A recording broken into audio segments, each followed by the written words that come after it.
어제는 우리 교회가 1년에 한 번씩 하는 교회 김장을 한 날입니다. 김장을 마치고 교인들과 함께 맛있는 점심을 먹었습니다.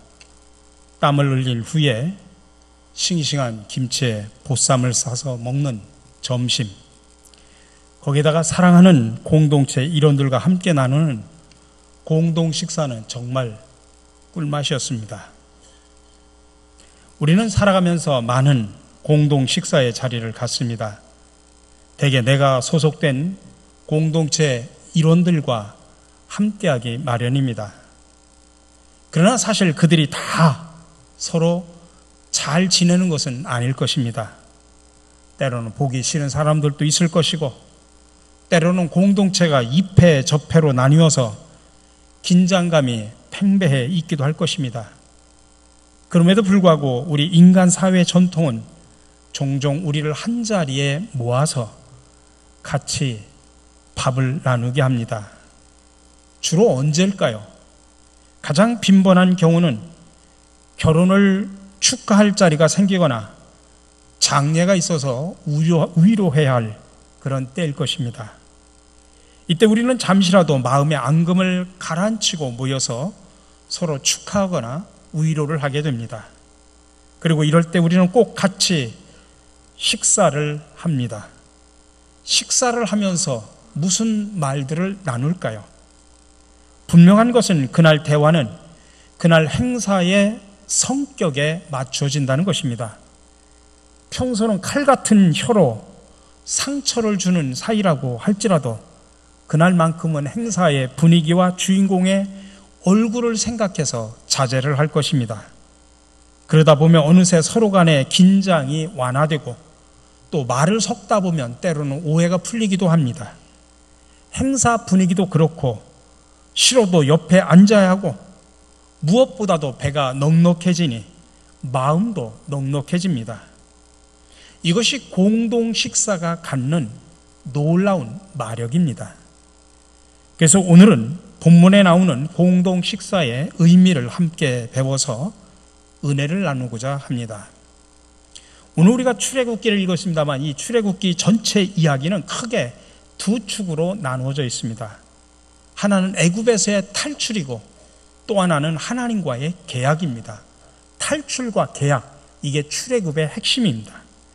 그래서 책의 구성도 두 개로 나누어졌습니다. 1장에서부터 15장까지는 탈출에 관한 이야기, 그리고 16장에서부터 40장까지는 계약에 관련된 이야기입니다.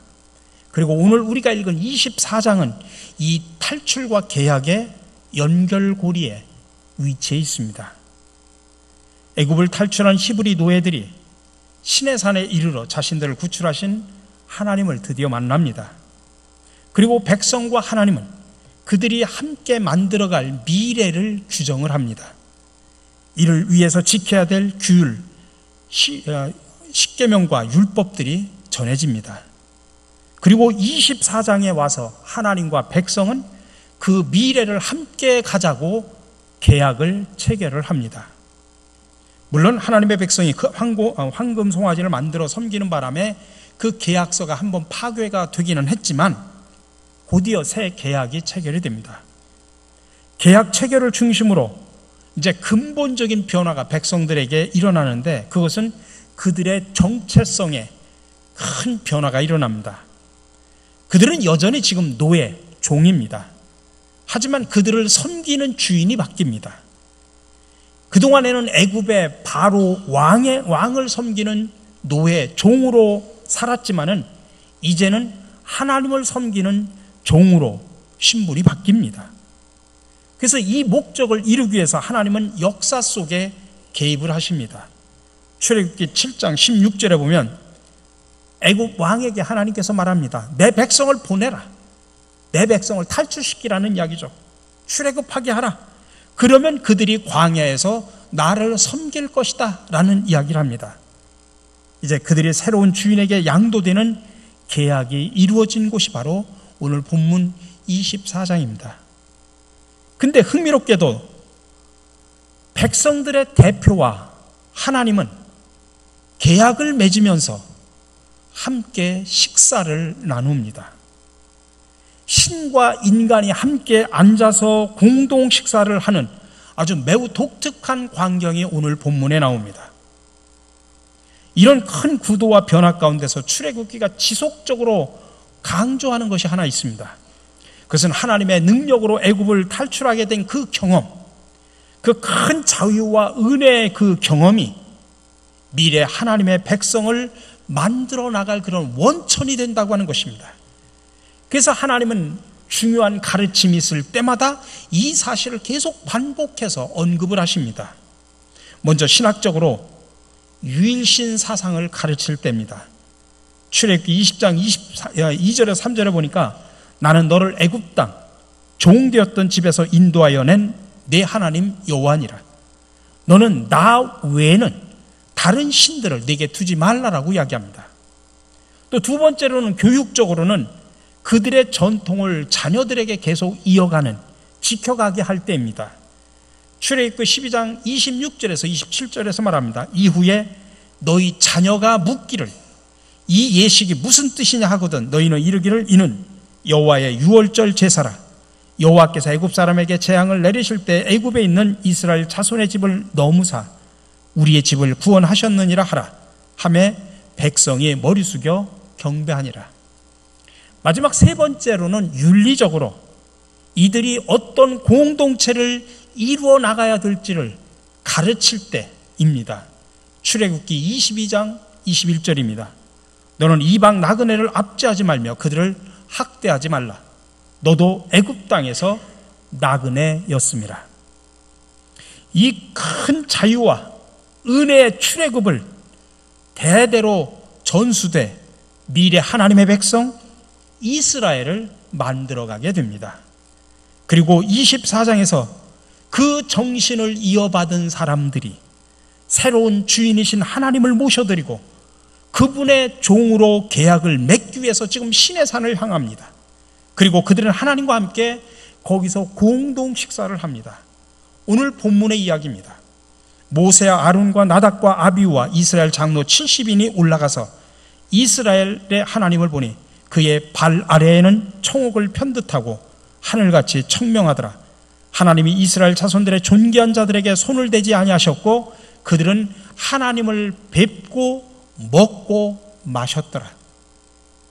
하나님과 함께 이스라엘 대표자들이 지금 식사를 한다는 이야기입니다. 근데 그것도 신과 인간이 함께 공동 식사를 하는 것도 독특하지만 이 장면에서 참으로 놀라운 것은 그들이 하나님을 보았다라고 지금 표현하고 있습니다. 하나님을 보았다. 근데 지금까지 구약에서는 하나님을 보는 것에 대해서는 다른 생각을 가지고 있습니다. 이 식사의 자리 앞에 나오는 1절, 2절에 보면 이렇게 나옵니다. 또 모세에게 이르시되 너는 아론과 나답과 아비와 이스라엘 장로 70명과 함께 여호와께 올라와 멀리서 경배하고 너 모세만, 너 하나만 여호와께 가까이 나오고 그들은 나머지들은 가까이 나오지 말며 백성은 너와 함께 올라오지 말지니라. 하나님과 식사한다고 하는 것은 꿈도 못 꿀 일이지만은 백성들이 하나님 앞에 나오는 것을 못 나오도록 경고를 합니다. 왜 그러냐면 구약의 전통에 의하면 인간이 하나님을 본다고 하는 것은 있을 수 없는 일입니다. 이유는 하나님의 거룩하신 속성 때문입니다. 하나님의 그 거룩함은 인간뿐만 아니라 이 땅도 감당치 못해서 때로는 지진이나 화산 폭발이 일어나기도 합니다. 구체적으로 인간은 눈으로 시각을 통해서 하나님을 볼 수 없다고 말합니다. 인간이 하나님을 보면 죽는다는 말도 구체적으로 나옵니다. 출애굽기 33장 20절에 보니까 또 이르시되 내가 내 얼굴을 보지 못하리니 나를 보고 살 자가 없음이라. 인간이 봐서는 안 될 것, 그게 구체적으로 하나님의 얼굴입니다. 그래서 오늘 본문 말씀은 그런 구약의 전통과 서로 어긋나지 않도록 만들기 위해서 뭐라고 표현하냐면 백성의 지도자들이 하나님 앞에 나와서 하나님을 봤는데 실제로 본 것은 하나님의 얼굴이 아니라 하나님의 발 아래였다라고 그렇게 표현을 하고 있습니다. 어쨌든 결론적으로 본문에서 이스라엘의 지도자들은 하나님께 가까이 다가 함께 공동 식사를 하는 영광을 누렸습니다. 오늘 본문에는 백성의 지도자, 다시 말하면 하나님의 일을 맡은 모든 사람들에게 전달되는 뚜렷한 메시지가 있습니다. 지금 출애굽기 전체적으로 볼 때 아까도 설명했듯이 본문은 하나님과 그의 백성이 처음으로 계약을 맺는, 그래서 히브리 노예가 하나님의 백성으로 새로운 정체성을 찾는 정말 매우 중요한 역사적인 순간입니다. 근데 이 역사적인 자리에 지도자들은 하나님과 함께 공동 식사를 나누는 특권을 얻게 됩니다. 물론 지도자들만 누리는 특권이지만은 이것은 축복인 동시에 사실은 큰 위험을 감수해야만 했습니다. 왜 그러냐면 하나님의 사역을 하며 하나님과 밀접한 관계를 누리는 것은 사실 목숨을 걸 각오를 가지고 해야만 하는 것이기 때문에 그렇습니다. 왜냐하면 하나님 앞에 나오기 위해서는 그들은 절대적으로 하나님 앞에서 성결해야 되기 때문에 그렇습니다. 내가 거룩하니 너희도 거룩하라. 이게 하나님께서 우리에게 요구하는 것입니다. 그래서 내가 하나님 앞에 거룩하지 못하면, 하나님 앞에 내가 성결하지 못하면 우리는 하나님으로부터 어떠한 징벌을 받을지를 모릅니다. 그래서 레위기 3장과 7장에 보면은 여러 가지 제사에 대한 이야기를 하는데 그 중에 화목제가 나옵니다. 그 화목제의 규율에 보면은 공동 식사에 참여하는 자가 거룩하고 성결하지 못하면 백성 가운데 끊어질 것이라고 경고합니다. 끊어진다는 이야기는 죽을 것이라는 경고입니다. 그리고 구약의 주요 제사 중에 유일하게 공동 식사를 하면서 함께 드리는 제사가 화목제사입니다. 다시 말해서 하나님의 귀중한 사역에 동참하는 사람들은 늘 하나님과 가까이 친밀한 관계를 누리는 특권도 갖지만 동시에 자기 자신이 성결하지 못하면 되레 오히려 큰 화를 입을 수도 있는 위험도 함께 가지고 있다는 사실입니다. 이처럼 백성들의 위치, 특별히 지도자들의 위치는 하나님 앞에 엄중한 것입니다. 그들에게 거룩과 성결이 절대적으로 요구되기 때문에 그렇습니다. 근데 하나님과 함께 할 수 있는 이런 친밀함의 특권은 각자 한 자리에서 함께 공동 식사를 나눌 때 극치에 다다릅니다. 우리의 사회 경험 속에서 그리고 인류 역사 속에서도 공동 식사는 사람들 간의 가장 친밀한 그런 도구입니다. 더 나가서 공동 식사하는 모든 참여하는 사람들 간에 화평과 화목을 이루는 그런 도구가 되기도 합니다. 레위기에 나오는 화목제사의 공동 식사가 바로 이것을 보여줍니다. 하나님과 예물을 드리는 사람, 그리고 이웃 모두가 화평을 이루는 도구, 그게 바로 함께 공동 식사를 나누는 것입니다. 그러므로 우리는 이 공동 식사 속에 담겨진 오늘 본문 속에서 두 가지 교훈을 분명하게 알아야 됩니다. 첫 번째로 공동 식사는 화목의 자리임을 기억하셔야 됩니다. 우리가 오늘 봤던 이 본문의 공동 식사 장면을 한번 상상을 해보십시오. 처음에 모세가 이스라엘 백성들을 찾아가서 애굽에서 우리가 탈출하자라고 그렇게 말했을 때부터 우여곡절 끝에 시내산에 이르기까지 그들은 얼마나 불평하고 얼마나 다투고 얼마나 오해하고 서로 간에 진실을 했는지 모릅니다. 이후에 그들이 광야에서 행했던 참담한 모습들을 보면은 이전에 시내산에 이르기까지도 얼마나 그들이 서로 못 잡아먹어 안달이었는지 가히 짐작이 갑니다. 하지만 지금 하나님 발 아래에서 같이 하는 공동 식사의 자리에서 그들의 대화는 옛날하고는 전혀 달랐을 것입니다. 한번 상상을 해볼까요? 그들이 지금 하나님을 만나러 올라가기까지 얼마나 무섭고 떨리는지 모릅니다. 왜 그러냐면 하나님을 만나러 가는 그 자리에 내가 성결하지 못하고 내가 거룩하지 못하면 무슨 화를 당할지 모르니까요. 죽을 수도 있거든요. 그러니 서로 미워했던 사람들도 이때만큼은 서로 손을 잡고 벌벌 떨면서 함께 올라갔을 것입니다. 과거의 앙금 생각할 겨를도 없습니다. 지금 그들에게는 하나님의 면전에서 죽을지 살지가 최대 이슈입니다. 그런데 다행히도 그들은 다 살아서 하나님 앞에서 넉넉한 공동 식사도 나누게 되었으니 얼마나 기쁠까요? 미움은커녕 서로 위로하고 칭찬하기 바빴을 것입니다. 더불어 우리가 노예에서 하나님의 백성, 하나님과 함께 새로운 민족이 되었으니 우리 미래, 공동체 미래를 꿈꾸는 건설적인 대화가 오고 갔을 것입니다. 한마디로 비전이 있었고 한마디로 화평이 거기에 있었을 것입니다. 이렇게 공동 식사는 공동체를 하나 되게 하는 놀라운 원동력입니다. 화목의 자리가 되었습니다. 그렇기 때문에 우리는 자주 같이 밥을 먹어야 됩니다. 오늘 우리가 이 자리가 하나님 앞에 모이는 예배의 자리입니다마는 이 자리는 영적으로 말하면 우리가 함께 나누는 공동 식사의 자리입니다. 하나님께서 주시는 생명의 밥을 함께 나누는 공동 식사의 자리가 바로 이 자리입니다. 근데 여러분, 이 자리에 그냥 참석하면 안 됩니다. 일주일 동안 여러분 세상 속에서 내가 얼마나 거룩하게 살았는지, 얼마나 성결하게 살았는지 되돌아보셔야 됩니다. 오늘 이 자리만 거룩한 채, 경건한 채 예배 드리는 것이 중요한 것이 아닙니다.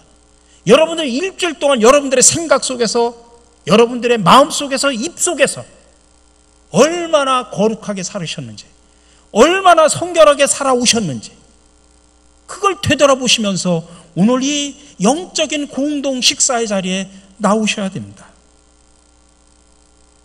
근데 여기에 우리가 한 가지 단서가 있습니다. 그냥 모여서 밥을 먹는 게 아닙니다. 반드시 참여자가 공동의 행사를 치른 후에 식사를 해야 합니다. 그렇지 않으면 화평으로 다가갈 마음의 문이 열리지를 않습니다. 여러분, 아까 결혼식 이야기했죠. 결혼식 참여자는 다 같이 누군가를 진심으로 축하하는 행사를 치르고 나서, 그리고 나서 같이 모여 식사를 합니다. 그러니 당연히 식사 자리는 그날의 순수한 경험이 마음을 압도하겠죠. 지난날의 갈등보다는 다 같이 누구를 축하하는 것이 그들의 공동의 화제가 될 것입니다. 장례식도 마찬가지입니다. 누군가를 잃은 매우 숙연한 자리이고 그 공통된 경험을 나누면서 함께 식사를 나눕니다. 감히 어느 누구도 경거망동하지 않고 같이 슬퍼하고 위로하면서 밥을 같이 먹습니다. 평소에는 관심도 없었지만 서로의 건강이나 부모님의 안부를 묻기도 합니다. 놀랍게도 서로의 사정을 염려합니다. 서로 화해하고 이해하며 용서해 갈 수 있는 조그만 틈이라도 열리기 시작을 합니다. 이렇게 참여자 모두가 공동의 행사를 치른 후에 공동 식사를 하는 것입니다. 그럴 때 화평으로 다가갈 마음의 문이 열리기 시작을 하는 것입니다. 그래서 공동의 식사는 화목의 자리라는 사실을 기억하셔야 됩니다. 두 번째로, 교회의 공동 식사는 하나님의 얼굴을 보는 자리이고 하나님의 발 아래에서 먹는 자리임을 여러분들 기억하셔야 됩니다. 이런 훌륭한 공동 식사를 우리 교회도 자주 적용을 해야 되겠죠. 물론 어느 교회나 같이 식사하는 교제를 자주 나눌 것입니다. 그런데 오늘 우리가 배운 내용을 통해 새롭게 생각해 봐야 할 것이 있습니다. 그냥 교회 공동 식사를 그냥 머쓱하게 모여서 밥 먹는 자리로 만드는 것이 아니라 무언가 기념비적인 공동의 경험을 한 후에 식사를 하는 것입니다. 우리가 땀을 뻘뻘 흘려가면서 같이 공동의 행사를 치른 후에 맛있게 식사를 하는 겁니다. 우리가 수련회, 다양한 수련회를 마친 후에, 그리고 뜨거운 토론과 뜨거운 은혜를 나누는 성경 공부를 마친 뒤에, 아니면 다른 기념비적인 신앙 훈련을 같이 한 후에, 그리고 우리가 함께 하나님께 영광 돌리는 이 예배를 끝난 후에 공동의 식사를 하는 것입니다. 아니면 또 우리가 서로 연구해서 더 멋있고 훌륭한 그런 공동체 정신을 함양할 수 있는 그런 행사를 마련할 수 있겠죠. 그리고 다 같이 맛있게 밥을 먹는 것입니다.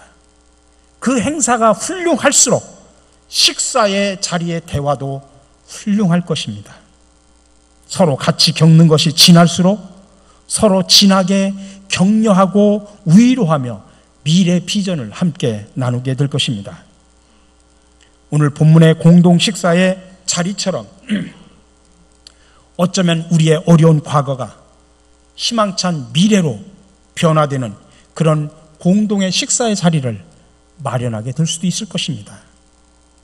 그러나 여러분 잊지 마시기 바랍니다. 우리 공동 식사의 주인이신 하나님의 얼굴을 두려워하셔야 됩니다. 우리가 함께 모여서 공동 식사를 나눌 때마다 하나님의 얼굴을 바라볼 수 있어야 됩니다. 하나님의 얼굴을 의식하셔야 됩니다. 하나님의 얼굴을 두려워하셔야 됩니다. 오늘 우리가 이 예배를 통해서 생명의 떡을 먹습니다. 이 예배의 주인은 하나님이십니다. 오늘 이 예배 자리에서 우리가 하나님의 얼굴을 보는 것입니다. 우리가 함께 예배가 끝난 다음에 우리가 가서 국수를 먹어도 여러분 그 자리가 단순하게 국수 먹는 자리가 아니라 하나님의 얼굴을 보는 자리여야 됩니다. 그러려면 우리가 성결해야 됩니다. 이 예배를 참여하기 전에 내 자신이 성결하고 거룩해야 됩니다. 여러분 결혼식 하객들도 그날 자기들을 부른 주인공 가족들의 얼굴을 생각해서 적절하게 행동하지 않습니까? 장례식의 상주의 얼굴을 봐서라도 그날 그 자리에서만큼은 우리가 점잖게 옷을 입고 와야 되지 않습니까? 때문에 교회에서의 공동 식사의 자리는 우리 주님의 얼굴을 두려워하는 마음으로 함께 모여서 식사하는 자리여야 됩니다. 그냥 세상에서 그냥 회식하고 노래방 가는 그런 자리가 아니라는 이야기입니다. 우리 눈에 보이지 않을 뿐이지 교회 공동 식사의 자리에는 주님도 함께 하고 계심을 믿으시기 바랍니다. 그러므로 내 몸과 마음을 성결하게 하고 그 자리에 참여하셔야 됩니다. 혹시 같이 식사를 나눌 성도들을 내가 미워했다면, 내가 그 가슴에 못을 박았다면 하나님 앞에 이웃을 미워한 자신을 용서해달라고 회개를 한 후에 그 자리에 참여하셔야 됩니다. 그렇지 않으면 여러분 하나님의 얼굴을 보게 될 것입니다. 그러나 하나님의 얼굴을 두려워하는 마음으로 공동 식사에 참여했다면, 그래서 나의 잘못을 회개하며 공동 식사에 참여했다면 정말 그 자리는 진정한 화목의 자리가 될 줄로 믿습니다. 우리 사랑하는 성도 여러분, 교회는 공동체의 일원이 두루두루 함께 무언가를 경험하는 좋은 행사를 자주 마련해야 됩니다. 오늘 본문의 자리처럼 하나님을 만나는, 그러면서도 하나님을 경유할 수 있는 그런 행사면 더 좋겠죠. 그리고 조촐하더라도 함께 맛있는 식사를 나누어야 됩니다. 화목의 장을 만들기 위해서라도 맛있는 공동 식사를 하셔야 됩니다. 오늘 하나님을 만나는 이 예배의 자리가, 그리고 또 끝나고 함께 국수로 함께 나눌 공동 식사의 자리가 오늘 본문에 나오는 말씀처럼 하나님을 뵙고 먹고 마시는 자리가 되기를 간절히 축원합니다. 그래서 우리 속에 미움과 시기와 질투가 아니라 화목이 넘치는 그런 귀한 자리가 되기를 주님의 이름으로 간절히 축원합니다. 우리를 하나 되게 하시는 아버지 하나님, 오늘 이 예배를 통해 하나님을 만나 영적으로 귀한 양식을 함께 먹고 마시는 시간이 되게 하여 주시옵소서. 그러기 위해서는 우리가 날마다 일상의 삶 속에서 거룩하고 성결하게 하옵소서. 그리고 우리의 공동 식사를 통해 서로의 희노애락을 나누어 화목의 장이 되게 하여 주시옵소서. 우리에게 영원한 생명의 밥이 되어주신 예수 그리스도 이름으로 기도드립니다. 아멘.